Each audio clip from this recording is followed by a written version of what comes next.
The Tenet Glaxion was added to Warframe just yesterday and it is great. However, not in the way that you might think.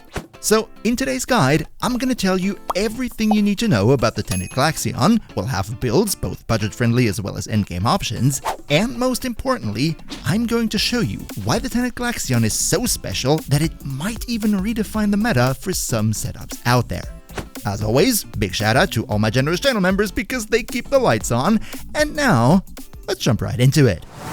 Alright, now first things first, let's actually take a look at the weapon itself and go over what it can do and how it works. The Tenet Glaxion, just like all the other Glaxions in the game, is a beam rifle that fires a continuous beam of cryotic energy. However, in contrast to the normal Glaxion and the Glaxion Vandal, the beam of the Tenet Glaxion, when it hits an enemy, jumps over to 3 nearby enemies, just like the beam of the Amprex also does. This makes it very useful against crowds of multiple enemies and easily the best Glaxion that we have in the game right now. In terms of stats, we have a high fire rate, just like with the other Glaxions as well, a sky-high status chance of 40%, which is insane. However, just like the other Glaxions in the game, this one also suffers a bit when it comes to crit, with only a crit chance of 20% and a 2.2x multiplier. It's not bad per se, however it is pretty average, and there are way better crit weapons out there. I would say in terms of crit, this one is high enough to justify going for a hybrid build, however the Tenet Glaxion is definitely not a crit weapon. And speaking of stats, of course, the damage type of this weapon is pure cold because guess what? It's a Glaxion. However, since it is a Tenet weapon and therefore will be acquired by beating a Sister of Pavos, you get a progenitor element of your choice, just like with all the other Lich weapons in the game as well, in which case I personally chose to go for radiation. The reason for that, we're gonna talk about that here in just a minute. But alright, now that we know what the Tenet Glaxion is, how it works, and where you get it from, let's actually go and take a look at some builds, shall we? Starting out today with a more budget-friendly approach that I personally tested in the Arbitration mission type, because what this build is meant to take on is enemies not necessarily in Steel Path, but more like in the Swordy Arbitration level range, and that it does very, very well. Now, since this is a budget build, we're not going to use Prime mods, we're not going to use Galvanized mods, no Arcanes, and also no Exilus mods. Meaning, we're going to start out very standard with Serration and Split Chamber for more damage and multi-shot. Then we look back at the weapon stats that I showcased in the beginning of the video, where I said that this weapon has hybrid build potential, however you should not fully commit to its crit side. That's why I simply went for Point Strike and Vital Sense to amp up the crit that we have a little bit. If you want to, you could also use Vile Acceleration instead of Point Strike to get a little bit more crit chance at the cost of fire rate. If you ask me, it's personal preference, no better or worse option here. And then I modded for Corrosive because I wanted to test this weapon against Grineer.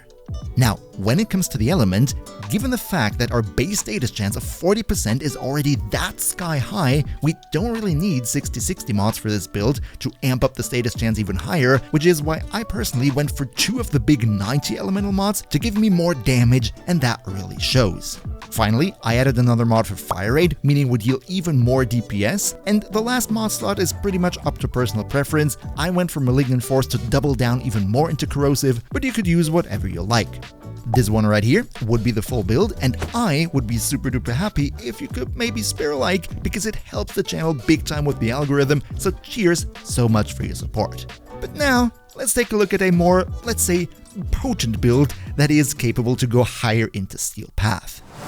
Now, when it comes to Steel Path builds for the Tenet Glaxion, there are 2 ways in which we can mod. A direct damage focused build, as well as an option that goes more into slash and damage over time.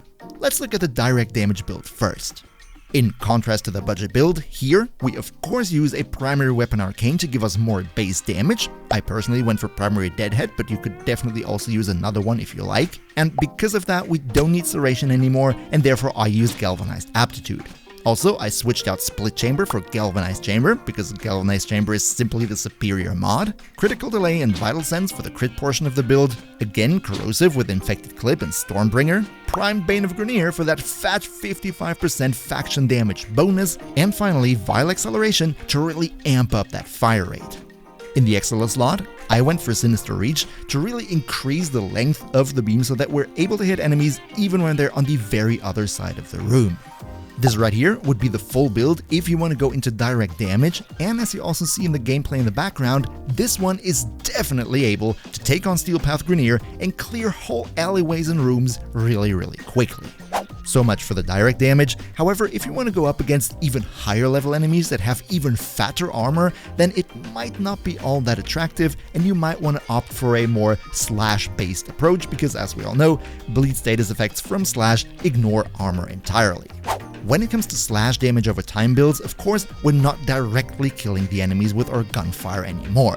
That's why in the arcane slot, I swapped out primary Deadhead for primary Merciless, Galvanized Chamber, Galvanized Aptitude, Critical Delay, and Vital Sense, still the same as also in the direct damage build. However, now, of course, we need to go for Hunter Munitions because that's the only way we can get slashes out of a cold type weapon. And just because it goes so super well with slash, I wanted to have Viral as an element on the gun itself, which is why I opted for Malignant Force combining with the standard cold damage that it initially has so that it can deal Viral and slash at the same time. Then again, Vile Acceleration for higher fire rate and more slashes of course, and Prime Bane of Grineer because if we go for damage over time, we naturally need faction damage to double dip and deal the maximum amount of damage that we can possibly deal. This right here would be the full build for the slash approach. However, I should say that because of the fact that the Tenet Glaxion doesn't have a high enough crit chance to reach 100%, this one really struggles with applying enough slashes through Hunter Munitions because with this build alone, you're only ending up at 60% total crit chance. That's why I would personally recommend, if you want to run that build, definitely go and put Arcane Avenger on your Warframe, giving you a flat 45% crit chance on top, so you're always critting and you're dealing way more slashes this way. However, no matter if you mod for direct damage or slash damage over time, when it comes to the Tenet Glaxion, there is one big problem, and that is the Torrid Incarnon. See, the Tenet Glaxion is a beam rifle whose beam chains to nearby enemies. You could build it into direct damage, you could build it into damage over time through slash and Hunter Munitions. However, these are all things that the Torrid Incarnon can also do, and the Torrid Incarnon just simply does it better. I don't want to say that the Tenet Glaxion is bad, as you also see in the background, it's definitely not. It's a good weapon, it deals a ton of damage, and it's definitely viable in Steel Path, but the Torrid Incarnon fills the exact same role, and it does so better. So the question remains, why would you want to play this weapon in the first place? And that's exactly the thing, because the Tenet Glaxion, in my opinion, isn't even meant to compete with the Torrid Incarnon, right? It's not even meant to be that enemy killing, damage dealing, between enemies chaining beam weapon for Steel Path, because that is the Torrid Incarnon. Instead, this one is actually a utility weapon, and it has some crazy potential in that role, which we're going to look into right now. Now, before we go into what exactly I mean here and why the Tenet Glaxion might be meta-changing for some setups out there, we briefly got to talk about which changes will come to Warframe in the next update, Jade Shadows. In case you haven't heard it yet, we're gonna get big changes to both enemy armor scaling as well as status effects and elemental weaknesses of enemy factions. First of all, enemy armor will be capped. This is going to be a drastic nerf, and it's going to make it so that even partially reducing enemy armor will be a viable strategy even at very high enemy levels, so that it's going to be way easier to take down those high level Grineer. At the same time, cold as a status effect in and of itself is going to receive a massive buff. First of all, while now cold status effects are limited to a maximum of 9 per enemy, not quite permafreezing them, from the next update on, we will be able to get 10 cold procs on the enemies, which means we will be able to permanently freeze them. Also, just like now, enemies affected by cold will take higher crit damage. However, the devs said that when they're completely frozen at the maximum of 10 cold procs, that bonus to crit damage is going to be even higher. So all in all, I can totally see cold being a meta status effect in the future, just like viral is now, because we will be able to not only freeze the enemies, but also deal more crit damage to them. And with all that in mind, the buffs to cold and also the nerfs to enemy armor, we can now see which insane potential the Tenet Glaxion has, right? A weapon that deals primarily cold status effects with a sky-high status chance that can hit multiple enemies at the same time. Let's take a look at what I cooked here. Alright, so first of all, I gotta get one thing out of the way real quick, and that is this build is not meant to kill enemies. This is a purely primer/utility build, but you're gonna see this one is incredibly potent. What this build is meant to do is freeze the entire room while at the same time reducing the enemy armor with corrosive status effects, because remember, reducing enemy armor only partially will be viable in the future, so that's going to be a big thing, and thereby weakening and locking down the entire room as well as generating energy for you. Here's how it works. First off, we want to have as much status chance as we can. Therefore, we go for Rifle Aptitude, High Voltage, and Malignant Force to give us corrosive and very high status chance. Galvanized Chamber for more multi-shot, because we all know more multi-shot means more status effects at the same time. And to contribute further to that, we go for Primary Frostbite in the Arcane slot, which gives us even more multi-shot whenever we deal a cold status effect, which, as you can also see in the background, the effect of this one ramps up pretty darn quickly because we're dealing so many cold procs. Then, Vile Acceleration, because higher fire rate translates into more status effects per second, and also Continuous Misery, which doubles the duration of all the status effects that we put on the enemies, meaning they will be frozen for much longer. So far, so standard. However, now it becomes really interesting. The next mod that we're going to use is Shivering Contagion.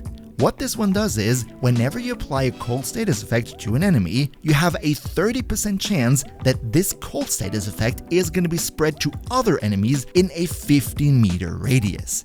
Given the fact that we have such high fire rate, multi-shot, and status chance, we're of course going to dish out cold procs as if there's no tomorrow. This is not only great because the enemies can basically not do anything against you, but also because in the next update we're going to deal that much more damage to those enemies then. This right here would be the full build, and as you realize, there is one open mod slot. Why is that? Well, with the new Nightwave season that also started yesterday, we got a new weapon augment mod for the Glaxion, which is called Photon Overcharge, and what it does is, whenever an enemy killed or assisted by your Glaxion Vandal dies, they have a 2% chance to drop an energy orb on death per cold status effect affecting them.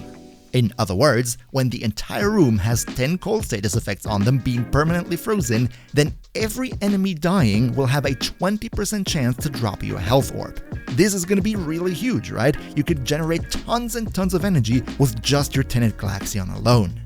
Now, unfortunately, I cannot showcase this effect right now because Photon Overcharge is, I guess, at level 26 or something in the Nightwave, so we don't have access to that mod just yet. But I'm pretty sure if it isn't bugged, then this one is going to be a crazy energy generator and overall a super duper potent utility build. By the way, this is also why I went for Radiation as an elemental progenitor, because Radiation as a status effect itself confuses enemies, makes them attack each other, and therefore gives you even more crowd control than the cold already does. I think, especially for Warframes that don't necessarily want to use their primary weapon, like for example ability caster Warframes or melee Warframes, the Tenet Glaxion can be a really viable primer and utility weapon because it's just insane how good it is at locking down entire rooms and at the same time probably also generating tons of energy for you. And if you now also want to know everything about the other new weapon, the Kuva Sobek, then join the crew by leaving a sub because that video is gonna come out very soon. Another big shout out to Niels V, Demon Lord Zell, Demon Emperor, Emperor Prime, Nostlinix Gaming, Lycan Shepherd, Turtlepeer, Shadow Soul, JPT Kokeman, Pepper Wolf, Ondakanio2, Misfire DX, and all other generous channel members for your continuous support. We see each other, hopefully in the next one, and until then, as always, good loot.